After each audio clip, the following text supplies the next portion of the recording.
She didn't realize that she was on the verge of a great blessing. Kara chose Islam as a religion by the freedom of choice. Her marriage to a Muslim didn't affect her choice, but the actions of her husband and children as good Muslim examples influenced her greatly and led her to that straight path of the truth, which created an inspiring story she is proud to tell. My name's Kara Lozzi. I'm 45 years old.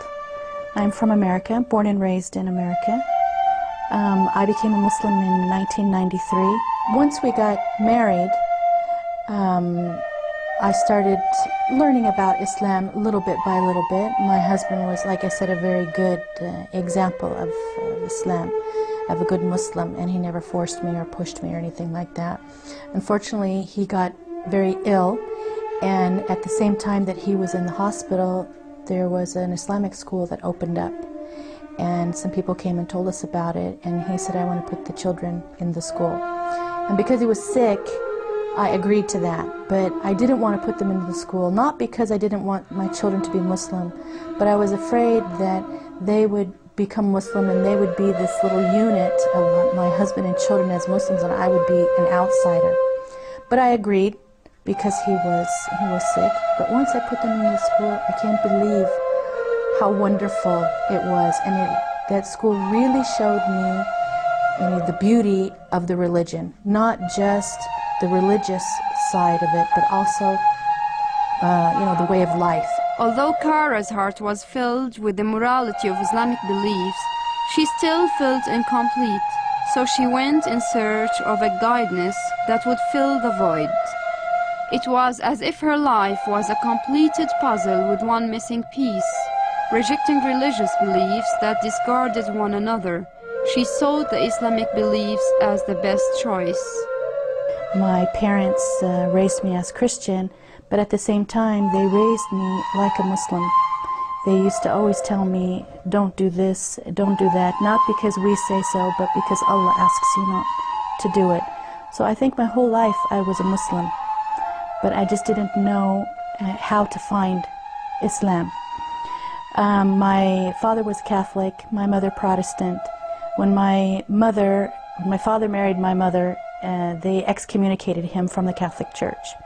So he was very disappointed in the church. So when I came along, they decided that they would let me find the religion that I felt the most comfortable with. The problem with that was every time I went to a different church, they would tell me, if you don't belong to this church, you're going to hell. If you don't belong to this church, you're going to hell. If you don't belong to this church, you're going to hell. And then I got really scared. So I went to my dad and I said, I'm scared I'm going to pick the wrong one. Why can't I just have a direct line between me and God? Kara seems to balance the importance of her physical and spiritual life and has a great ambition and determination to succeed. I am the director for the American ESL Center in Amman, Jordan. We teach English to adults. My husband, it's really actually a family affair. My husband helps me. He steps in, and his strength, where my weaknesses are, he has his strengths with dealing with people, dealing with the ministries, dealing with Arabs in general. My strength is in the academics.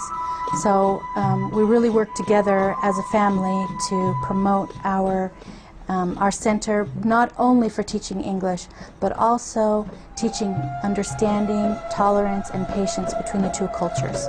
In the future, we hope to open up some other centers in the Middle East, in the Gulf area, in Syria and Lebanon, inshallah. Kara established a new life for herself with the Creator's gratification. In simple words, Kara would like to send a message to those who feel lost and are afraid of the unknown. What I would say to somebody who is not a Muslim watching this program, I believe that you're watching this program for a reason, because you want to know about Islam and you want to know what will happen to me. This is a big question that we have when we non-Muslims become Muslims, so that you can see Muslim women living normal, completely normal lives, and how much peace that we have, and the joy that we have inside. Don't think about what might happen to you, but know what's going to happen to you is going to be wonderful. And listen to your heart and not listen to the others.